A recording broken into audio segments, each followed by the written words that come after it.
ప్రభువు నామానికి స్తోత్రం. ప్రతిరోజు వినడం ద్వారా ఒక సంవత్సరానికి బైబిల్ చదవడానికి ఈ ఛానల్ సహాయపడుతుంది. Please subscribe and support.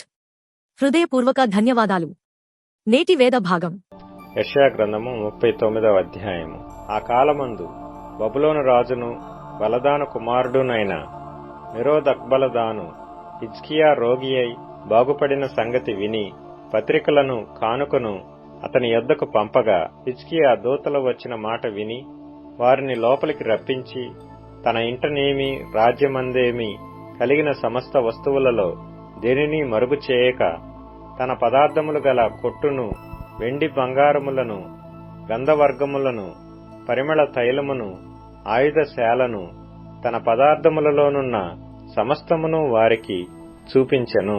పిమ్మట ప్రవక్తయైన యెషయా రాజైన హిజ్కియా యొద్దకు వచ్చి, ఆ మనుషులు ఏమనిరి?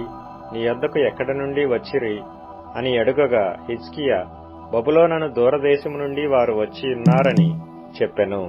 నీ ఇంట వారేమేమి చూచిరని అతడడుగగా, హిజ్కియా, నా పదార్థములలో దేనిని మరుగు చేయక నా ఇంటనున్న సమస్తమును నేను వారికి చూపించి ఉన్నానెను. అంతట యెషయా హిజ్కియాతో నిట్లనెను, యెహోవా సెలవిచ్చు మాట వినుము. రాబోవు దినములలో ఏమీయూ మిగులకుండా నీ ఇంటనున్న సమస్తమును నేటి వరకు నీ పితరులు సమకూర్చి దాచిపెట్టినది అంతయును బబులోను పట్టణమునకు ఎత్తుకొని పోవుదురని సైన్యములకు అధిపతియగు యెహోవా సెలవిచ్చుచున్నాడు. మరియు నీ గర్భమందు పుట్టిన నీ పుత్ర సంతును బబులోను రాజు నగరునందు నపుంసకులుగా చేయుటకై వారు తీసుకొని పోవుదురు. అందుకు హిజ్కియా, నీవు తెలియజేసిన యెహోవా ఆజ్ఞ చొప్పున జరుగుట మేలే, నా దినములలో సమాధాన సత్యములు కలుగునుగాక అని యెషయాతో అనెను. యెషయా గ్రంథము 40వ అధ్యాయము. మీ దేవుడు సెలవిచ్చిన మాట ఏదనగా, నా జనులను ఓదార్చుడి, ఓదార్చుడి, యెరూషలేముతో ప్రేమగా మాట్లాడుడి. ఆమె యుద్ధకాలము సమాప్తమయ్యెను, ఆమె దోష రుణము తీర్చబడెను. యెహోవా చేతి వలన ఆమె తన సమస్త పాపముల నిమిత్తము రెండింతలు పొందెనను సమాచారము ఆమెకు ప్రకటించుడి. ఆలకించుడి, అడవిలో ఒకడు ప్రకటించుచున్నాడు. ఎట్లనగా, అరణ్యములో యెహోవాకు మార్గము సిద్ధపరచుడి, ఎడారిలో మా దేవుని రాజ్య మార్గము సరళము చేయుడి. ప్రతి లోయను ఎత్తు చేయవలెను, ప్రతి పర్వతమును ప్రతి కొండను అణచవలెను. వంకరవి చక్కగాను కరుకైనవి సమముగాను ఉండవలెను. యెహోవా మహిమ బయలుపరచబడును, ఒకడును తప్పకుండా సర్వశరీరులు దాని చూచెదరు. ఇలాగున జరుగునని యెహోవా సెలవిచ్చియున్నాడు. ఆలకించుడి, ప్రకటించుమని ఒకడు ఆజ్ఞ ఇచ్చుచున్నాడు. నేనేమి ప్రకటింతునని మరి ఒకడు అడుగుచున్నాడు. సర్వశరీరులు గడ్డి అయి ఉన్నారు, వారి అందమంతయు అడవి పువ్వు వలె ఉన్నది. యెహోవా తన శ్వాసము దానిమీద ఊదగా గడ్డి ఎండును, పువ్వు వాడును. నిశ్చయముగా జనులు గడ్డి వంటి వారే, గడ్డి ఎండిపోవును, దాని పువ్వు వాడిపోవును. మన దేవుని వాక్యము నిత్యము నిలుచును. సియోను, సువార్త ప్రకటించుచున్నదానా, ఉన్నత పర్వతము ఎక్కుము. యెరూషలేము, సువార్త ప్రకటించుచున్నదానా, బలముగా ప్రకటించుము, భయపడక ప్రకటింపుమి. ఇదిగో మీ దేవుడు అని యూదా పట్టణములకు ప్రకటించుము. ఇదిగో తన బాహువే తన పక్షమున ఏలుచుండగా ప్రభువగు యెహోవా తానే శక్తి సంపన్నుడై వచ్చును. ఆయన ఇచ్చు బహుమానము ఆయన యొద్దనున్నది, ఆయన చేయు ప్రతీకారము ఆయనకు ముందుగా నడుచుచున్నది. గొర్రెల కాపరి వలె ఆయన తన మందను మేపును. తన బాహువుతో గొర్రె పిల్లలను కూర్చి రొమ్మున ఆనించుకొని మోయును. పాలిచ్చు వాటిని ఆయన మెల్లగా నడిపించును. తన పుడిసిటిలో జలములు కొలిచిన వాడెవడు? జానతో ఆకాశముల కొల చూచిన వాడెవడు? భూమిలోని మన్ను కొల పాత్రలో ఉంచిన వాడెవడు? త్రాసుతో పర్వతములను తూచిన వాడెవడు? తూనిక చేత కొండలను తూచిన వాడెవడు? యెహోవా ఆత్మకు నేర్పిన వాడెవడు? ఆయనకు మంత్రి అయి ఆయనకు బోధపరచిన వాడెవడు? ఎవని యొద్ద ఆయన ఆలోచన అడిగెను? ఆయనకు వివేకము కలుగజేసిన వాడెవడు? న్యాయమార్గమును గూర్చి ఆయనకు నేర్పిన వాడెవడు? ఆయనకు జ్ఞానమును అభ్యసింపచేసిన వాడెవడు? ఆయనకు బుద్ధి మార్గము బోధించిన వాడెవడు? జనములు చేద నుండి జారు బిందువుల వంటివి, జనులు త్రాసుమీది ధూళి వంటివారు. ద్వీపములు గాలికి ఎగురు సూక్ష్మ రేణువుల వలె నున్నవి. సమిధలకు లెబానోను చాలకపోవును, దహన బలికి దాని పశువులు చాలవు. ఆయన దృష్టికి సమస్త జనములు లేనట్టుగానే ఎండును. ఆయన దృష్టికి అవి అభావముగాను శూన్యముగాను ఎంచబడును. కావున మీరు ఎవనితో దేవుని పోల్చుదురు? ఏ రూపమును ఆయనకు సాటి చేయగలరు? విగ్రహమును చూడగా శిల్పి దానిని పోతపోయిను, కంసాలి దానిని బంగారు రేకులతో పొదుగును, దానికి వెండి గొలుసులు చేయును. విలువగల దానిని అర్పింపజాలని నీరసుడు పుచ్చని మ్రాను ఏర్పరచుకొనును. కదలని విగ్రహమును స్థాపించుటకు నేర్పుగల పనివాని వెదకి పిలుచుకొనును. మీకు తెలియదా? మీరు వినలేదా? మొదటి నుండి ఎవరునూ మీతో చెప్పలేదా? భూమిని స్థాపించుటను బట్టి మీరు దాని గ్రహింపలేదా? ఆయన భూమండలము మీద ఆసీనుడైయున్నాడు, దాని నివాసులు మిడతల వలె కనబడుచున్నారు. ఒకడు తెరను విప్పినట్లు ఆయన ఆకాశ వైశాల్యమును వ్యాపింపచేసెను. ఒకడు గుడారము వేసినట్లు ఆయన దానిని నివాస స్థలముగా ఏర్పరచెను. రాజులను ఆయన లేకుండా చేయును, భూమి యొక్క న్యాయాధిపతులను మాయాస్వరూపులుగా చేయును. వారు నాటబడగానే విత్తబడగానే వారి మొదలు భూమిలో వేరు తన్నక మునుపే ఆయన వారి మీద ఊదగా వారు వాడిపోవుదురు. సుడిగాలి పొట్టును ఎగరగొట్టునట్లు ఆయన వారిని ఎగరగొట్టును. నీవు ఇతనితో సమానుడవని మీరు నన్నెవనికి సాటి చేయుదురు అని పరిశుద్ధుడు అడుగుచున్నాడు. మీ కన్నులు పైకెత్తి చూడుడి, వీటిని ఎవడు సృజించెను? వీటి లెక్క చొప్పున వీటి సమూహములను బయలుదేరజేసి వీటన్నిటికిని పేర్లు పెట్టి పిలుచువాడే గదా. తన అధిక శక్తి చేతను తనకు కలిగియున్న బలాతిశయము చేతను ఆయన యొక్కటియైనను విడిచిపెట్టడు. యాకోబు, నా మార్గము యెహోవాకు మరుగైయున్నది, నా న్యాయము నా దేవుని దృష్టికి కనబడలేదు అని నీవేళ అనుచున్నావు? ఇశ్రాయేలు, నీవేళ ఇలాగు చెప్పుచున్నావు? నీకు తెలియలేదా? నీవు వినలేదా? భూదిగంతములను సృజించిన యెహోవా నిత్యుడగు దేవుడు. ఆయన సొమ్మసిల్లడు, అలయడు. ఆయన జ్ఞానమును శోధించుట అసాధ్యము. సొమ్మసిల్లిన వారికి బలమిచ్చువాడు ఆయనే. శక్తిహీనులకు బలాభివృద్ధి కలుగజేయువాడు ఆయనే. బాలురు సొమ్మసిల్లుదురు, అలయుదురు. యవనస్తులు తప్పక తొట్టిల్లుదురు. యెహోవా కొరకు ఎదురుచూచువారు నూతన బలము పొందుదురు. వారు పక్షిరాజుల వలె రెక్కలు చాపి పైకి ఎగురుదురు. అలయక పరిగెత్తుదురు, సొమ్మసిల్లక నడిచిపోవుదురు. కొరింథీయులకు రాసిన 2వ పత్రిక 11వ అధ్యాయము. కొంచెం వివేకముగా నేను మాట్లాడినను మీరు సహింపవలనని కోరుచున్నాను. నన్ను గూర్చి మీరేలాగైనను సహించుడి. దేవాసక్తితో మీ ఎడల ఆసక్తి కలిగియున్నాను. ఎందుకనగా పవిత్రురాలైన కన్యకనుగాను ఒక్కడే పురుషునికి అనగా క్రీస్తుకు సమర్పింపవలెనని మిమ్మును ప్రధానము చేసి తినిగాని, సర్పము తన కుయుక్తి చేత హవ్వను మోసపరిచినట్లు మీ మనస్సులను చెరపబడి క్రీస్తు ఎడల నున్న సరళత నుండియు పవిత్రత నుండియు ఎట్లైనను తొలగిపోవునేమో అని భయపడుచున్నాను.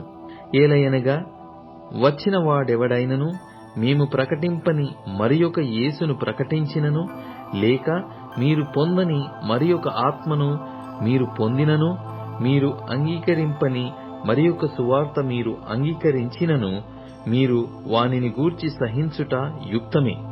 నేనైతే మిక్కిలి శ్రేష్ఠులైన ఈ అపోస్తలుల కంటే లేశ మాత్రమును తక్కువవాడను కానని తలంచుకొనుచున్నాను. మాటలయందు నేను నేర్పు లేనివాడనైనను, జ్ఞానమందు నేర్పు లేనివాడను కాను. ప్రతి సంగతిలోనూ అందరి మధ్యను మీ నిమిత్తము మేము ఆ జ్ఞానమును కనపర్చియున్నాము. మిమ్మును హెచ్చరింపవలెనని మీకు దేవుని సువార్తను ఉచితముగా ప్రకటించుచు నన్ను నేనే తగ్గించుకొని నందున పాపము చేసితినా? మీకు పరిచర్య చేయుటకై నేనితర సంఘముల వలన జీతము పుచ్చుకొని వారి ధనము దొంగిలిన వాడనైతిని. మరియు నేను మీ యొద్దనున్నప్పుడు నాకక్కర కలిగియుండగా నేనెవని మీదనూ భారము మోపలేదు. మసిదోనియా నుండి సహోదరులు వచ్చి నా అక్కర తీర్చిరి. ప్రతి విషయములోనూ నేను మీకు భారముగా ఉండకుండా జాగ్రత్త పడితిని. ఇక ముందుకును జాగ్రత్త పడుదును. క్రీస్తు సత్యము నా యందు ఉండుట వలన అకయ ప్రాంతముల యందు నేనిలాగు అతిశయపడకుండా నన్ను ఆటంకపరచుటకు ఎవరి తరము కాదు. ఎందువలన నేను మిమ్మును ప్రేమింపనందువలననా దేవునికి తెలియను. అతిశయ కారణము వెదకువారు ఏ విషయములో అతిశయించుచున్నారో ఆ విషయములో వారును మావలనే యున్నారని కనబడు నిమిత్తము వారికి కారణము దొరకకుండా కొట్టివేయుటకు నేను చేయుచున్న ప్రకారమే ఇక ముందుకును చేతును. ఏలయనగా అట్టి వారు క్రీస్తు యొక్క అపోస్తలుల వేషము ధరించుకుని వారయ్యుండి దొంగ అపోస్తలులను మోసగాండ్రగు పనివారునయ్యున్నారు. ఇది ఆశ్చర్యము కాదు. సాతాను తానే వెలుగుదూత వేషము ధరించుకొనుచున్నాడు గనక వాని పరిచారకులను నీతి పరిచారకుల వేషము ధరించుకొనుట గొప్ప సంగతి కాదు. వారి క్రియల చొప్పున వారికంతము కలుగును.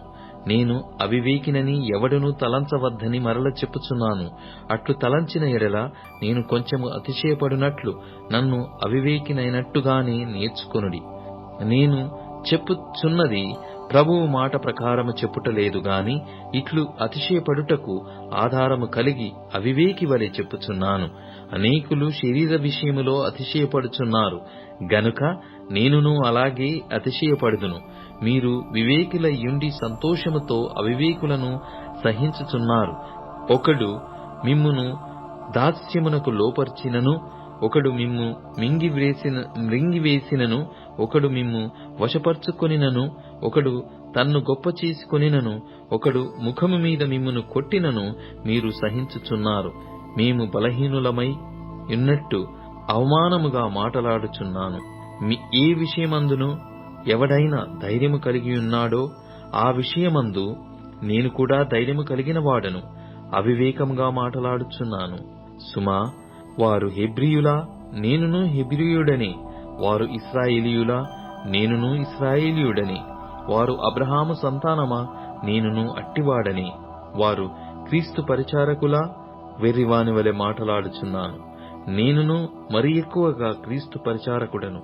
మరి ఏ విషయముగా ప్రయాసపడి తిని, మరి అనేక పర్యాయములు చెరసాలలో ఉంటిని, అపరిమితముగా దెబ్బలు తింటిని, అనేక మారులు ప్రాణాపాయములలో ఉంటిని. యూదుల చేత 5 మారులు ఒకటి తక్కువ 40 దెబ్బలు తింటిని.